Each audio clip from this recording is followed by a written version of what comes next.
आखिर ये मनसिका प्रसाद का क्या मामला है? इनकी क्या कहानी है? इन्हें आप लोग अपनी स्क्रीन पर भी देख रहे होंगे।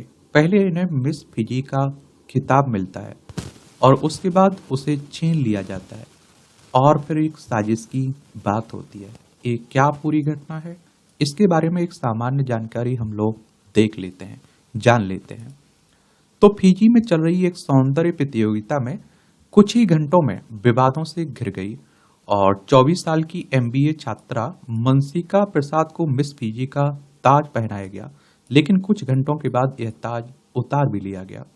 मनसिका प्रसाद भारतीय मूल की हैं और भारत के सुदूर पूर्व में प्रशांत महासागर में स्थित फिजी में बड़ी संख्या में भारतीय मूल के लोग रहते हैं।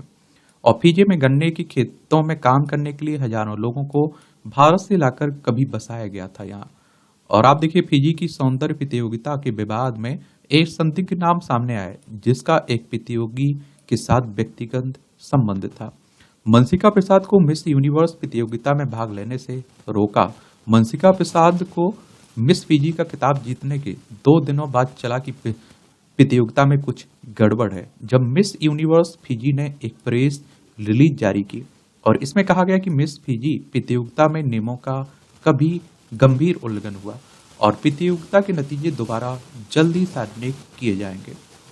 और इसके कुछ ही घंटों के बाद मनसिका को बताया गया कि वो नवंबर में मिस यूनिवर्स खिताब में भाग लेने के लिए मैक्सिको नहीं जा सकेंगी। उनकी जगह दूसरे स्थान पर रहने वाली सिडनी की नादिन रॉबर्ट्स को यह मौका दे दिया गया। 30 साल की मॉडल नादिन प्रॉपर्टी डेवलपर हैं और उनकी मां फिजी की है। एमयूएफ की प्रेस रिलीज में आरोप लगाया गया कि प्रतियोगिता में सही प्रक्रियाओं का पालन नहीं किया गया और एक फिजी इंडियन प्रतियोगी मनसिका प्रसाद को मतदान में धांधली की वजह से चुना गया था। आरोप लगाया कि मनसिका की जीत से कार्यक्रम में के मैनेजर को वित्तीय लाभ होने वाला था। और इस विवाद के बाद मनसिका ने एक बयान जारी कर कहा कि वो सोशल मीडिया से ब्रेक ले रही हैं, लेकिन उन्होंने चेतावनी दी कि ऐसी बहुत सी बातें हैं जिसके बारे में लोगों को पता नहीं है। और इस बीच नई मिस फिजी नादिन रॉबर्ट्स ने इंस्टाग्राम पर मिस यूनिवर्स फिजी को फौरन कदम उठाने के लिए धन्यवाद भी कहा है। फैसला बदलने से जज हैरान है। इस घटना से प्रतियोगिता में भाग लेने वाले लोग संतुष्ट नहीं थे और इसमें बहुत कुछ ऐसा हुआ था जो आपस में मेल नहीं खाता था।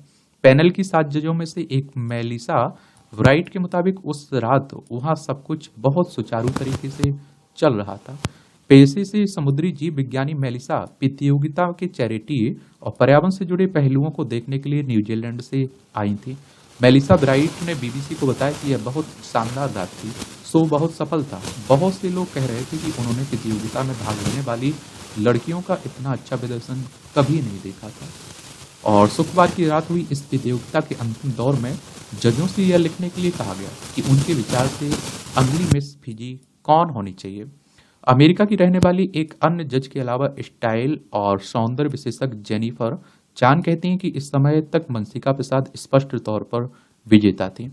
यह न केवल इस बात के आधार पर था कि उसने मंच पर क्या प्रस्तुत किया, बल्कि इस पर भी कि उसने अन्य लड़कियों के साथ कैसे बातचीत की, कैसे फोटो खिंचवाए और कैसे मॉडलिंग की।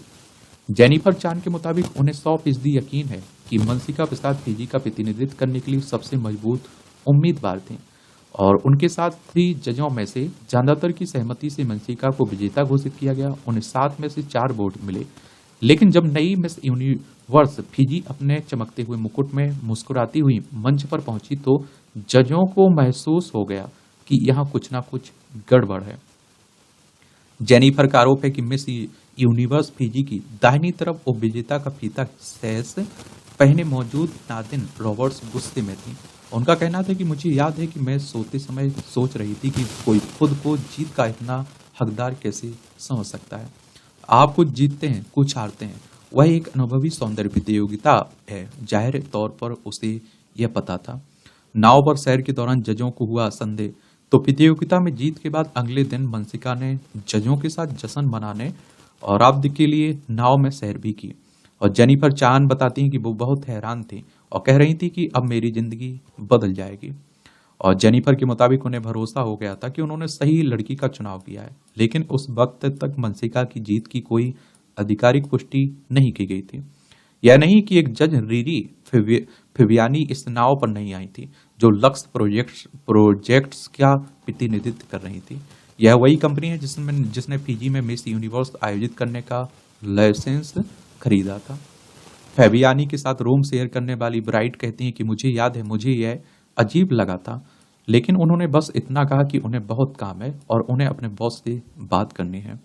और फिबियान का कहना है कि वह नाव यात्रा पर नहीं गई क्योंकि उन्हें आराम की जरूरत थी, लेकिन मेलिसा ब्राइट का कहना है कि उन्हें पता चला कि उनके रूममेट को जेमी नामक एक शख्स के फोन और मैसेज आ रहे हैं। मिस यूनिवर्स करोड़ों डॉलर का व्यवसाय है जो फ्रेंचाइजी की तरह संचालित होता है। इसके लिए आपको एक लाइसेंस खरीदने की जरूरत होती है और उसके बाद ही आप ब्रांड का इस्तेमाल कर सकते हैं और कार्यक्रम के लिए टिकट बेच सकते हैं। यह लाइसेंस काफी महंगा होता है और छोटे देशों में राष्ट्रीय सौंदर्य प्रतियोगिता को फंड मुहैया करने को राजी लोगों को ढूंढना मुश्किल होता है।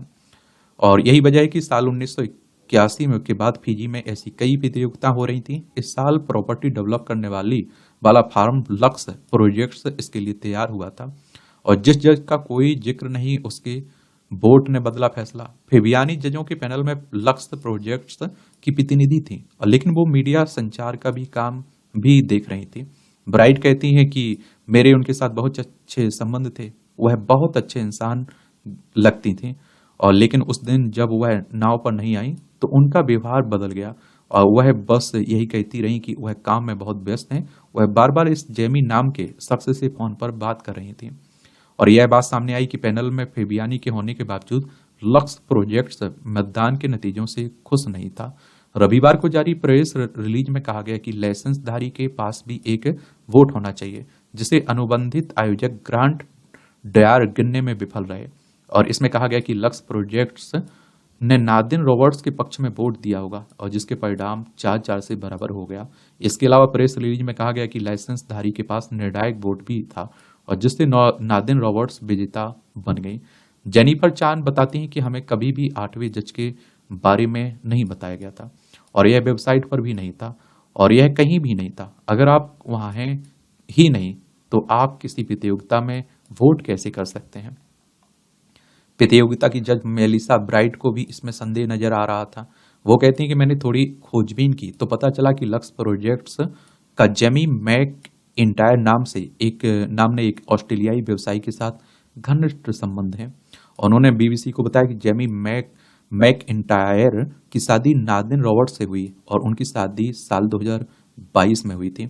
साल 2016 में एक प्रॉपर्टी निवेश योजना में शामिल होने की वजह से उन्हें एक दशक के लिए ऑस्ट्रेलिया में व्यापार करने से भी प्रतिबंधित कर दिया था और इस योजना में निवेशकों को बड़ा नुकसान भी हुआ था। और सिडनी मॉर्निंग हेराल्ड के मुताबिक संसदीय समिति की सुनवाई के दौरान उनसे पूछताछ करने वाले एक सीनेटर के बाद में उन्हें सबसे अधिक टाल मटोल करने वाला गवाह बता था। जेमी मैक इंटायर के प्रतिनिधियों ने बीबीसी को बताया कि मैक इंटायर MUF लाइसेंसधारी कंपनी के निदेशक या शेयरधारक नहीं है, लेकिन उन्होंने सलाहकार के तौर पर काम किया है क्योंकि वे संबद्ध कंपनी में शेयरधारक हैं। हालांकि कंपनी के इंस्टाग्राम पेज पर मैक इंटायर द्वारा संपत्ति में निवेश से जुड़े सलाह देने का एक वीडियो भी है। इसके अलावा इसमें मैक इंटायर के स्वामित्व वाली बाली में मौजूद प्रॉपर्टी कंपनी का लिंक भी है। और बीबीसी को यह भी पता चला है कि रॉबर्ट्स और कार्यक्रम आयोजक ग्रांट डॉयर के बीच फोन पर बातचीत के दौरान जेमी नामक शख्स फोन लाइन पर था और मैक इंटायर के प्रतिनिधियों का जोर देकर कहना है कि फैसले से जुड़े विवाद में मैक इंटायर के शामिल होने का आरोप साजिश है। हालांकि उन्होंने यह स्वीकार किया कि उन्होंने लाइसेंस धारक को सलाह दी थी और इसके अलावा MUF की प्रेस रिलीज में आरोप लगाया गया कि ड्रायर ने मनसिका प्रसाद को उनकी नस्ल की वजह से उन्हें चुनने के लिए पैनल पर दबाव डाला था। इस दावा कमजोर हो जाता है और ड्रायर ने रॉबर्ट्स के पक्ष में मतदान भी किया था। और जज चान कहती हैं कि नस्ल का मुद्दा उठाना भी घिनौनी बात है, किसी भी जज के सामने यह मुद्दा कभी नहीं उठाया गया था। और बीबीसी ने रॉबर्ट्स और सुश्री मनसिका दोनों से इस मुद्दे पर प्रतिक्रिया मांगी, लेकिन दोनों में से किसी ने कहानी लिखे जाने तक कोई जवाब नहीं दिया है। और बीबीसी को पता चला है कि प्रतियोगिता में शामिल कई लोगों को लक्स प्रोजेक्ट्स में ने ईमेल भेजे और इनमें कुछ जज और प्रतियोगी भी शामिल हैं और इसे चुप रहने के आदेश के समान माना गया। फिजी में हुआ यह कथित घोटाला सौंदर्य प्रतियोगिता की दुनिया में पहला मामला नहीं है। ऐसी प्रतियोगिताओं में पहले भी काफी विवाद होते रहे हैं और here she is the complicated reign of the beauty pageant in America की लेखिका प्रोफेसर हेलरी लेवी फ्रीडमैन के मुताबिक प्रतियोगिताएं नाटक और विवादों से भरी होती हैं। लोग कहते हैं कि प्रतियोगिता फिक्स थी, और वो कहते हैं कि लेकिन मैं यह कहूंगी कि हाल के वर्षों में सोशल मीडिया की वजह से ये और ज्यादा दिखने लगे हैं। साल 2022 में मिस अमेरिका प्रतियोगिता में मतदान में घोटाले के आरोप के अलावा ऐसी प्रतियोगिता में हाल के विवाद दुनिया के कई विकसित इलाकों में हुए हैं। और प्रोफेसर फ्रीडमैन के मुताबिक ऐसा संभवता है इसलिए क्योंकि कई पश्चिमी देशों में यह प्रतियोगिता फायदे वाली नहीं होती है, और जबकि अन्य जगहों पर यह पहले से कहीं अधिक लोकप्रिय और अधिक आकर्षक भी हो गई है। और प्रोफेसर फ्रीडमैन कहते हैं कि ऐतिहासिक रूप से सौंदर्य प्रतियोगिताएं महिलाओं के लिए सामाजिक गतिविधियों का एक अद्भुत साधन रही हैं। हालांकि वंशिका प्रसाद के लिए इस विवाद का अंत सुखद रहा है। शुक्रवार को उन्होंने अपने एक सोशल मीडिया अकाउंट पर पोस्ट किया और उन्हें सचमुच मिस फीजी 2024 का ताज फिर से पहनाया गया, और उन्होंने इंस्टाग्राम पर लिखा कि यह कितना अविश्वसनीय सफर रहा है। और लेकिन बीबीसी को पता चला कि मिस यूनिवर्स ऑर्गेनाइजेशन फिजी की घटनाओं से बेहद नाखुश है, और तथ्यों को जानने बाद उसने वंशिका प्रसाद को फिर से विजेता घोषित करने के लिए कड़ी मेहनत की है। और बीबीसी ने एमयूओ से इस विवाद पर प्रतिक्रिया देने का अनुरोध भी किया, जिसका कोई जवाब नहीं मिला। वंशिका के लिए खुशी की बात है, जब प्रतियोगिता के जजों के लिए राहत की बात है।